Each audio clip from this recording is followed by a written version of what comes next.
Illumination observance of the Battle of Franklin, a battle that started right now, 149 years ago. For 8 straight years, this has been our way to remember and honor those lost in a winter night that one veteran would later say was a grand coronation of death. Many of you have helped create this beautiful symbol behind you, the symbol of a tragic day, and we thank you for your time. There are 10,000 candles, 10,000 points of light. They represent the killed, wounded, and missing. The best of the youth of the both sides from a Holocaust seldom seen in American history. Soldiers were here from most states of the Confederacy to attack Midwestern farm boys from places like Decatur, Illinois, Columbia, Missouri, Flint, Michigan, Murray, Kentucky. Across these rolling meadows, 20,000 Confederates stepped off about 4 o'clock. Meadows which include the ground on which you're standing. They crossed 2 miles of open plain, much further than the better-known Pickett's Charge of Gettysburg.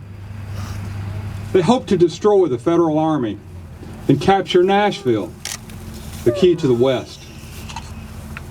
The attack lasted hours after dark. Imagine the horror.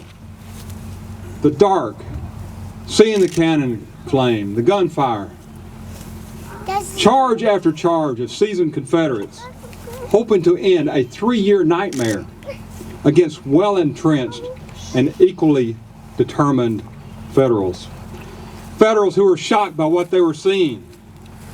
Surely they are not attacking across these fields. Surely it would be suicide. Ohioan W.W. Guest later wrote, when he recalled watching the approaching Confederates, "Our hearts beat rapidly. The resulting streams of blood reddened the ground. Acres were blanketed with dead and wounded." And these candles also represent others who suffered the rest of their lives with wounds, or those who endured forever sleepless nights. Sam Watkins of the 1st Tennessee Infantry, writing years later about his experiences at Franklin, said, "My flesh trembles when I think of it today." Franklin, Tennessee was not the town that we know now. By now in the war, most of Williamson County had suffered occupation and fighting. The horror would not end tonight. In 2 weeks, the Confederate Army of Tennessee, after suffering a devastating defeat in the Battle of Nashville, would come back through Franklin. The locals will see more death, more suffering. One soldier, in search of a coffin for a friend, remembered the only craftsman in town who was busy was the man building coffins.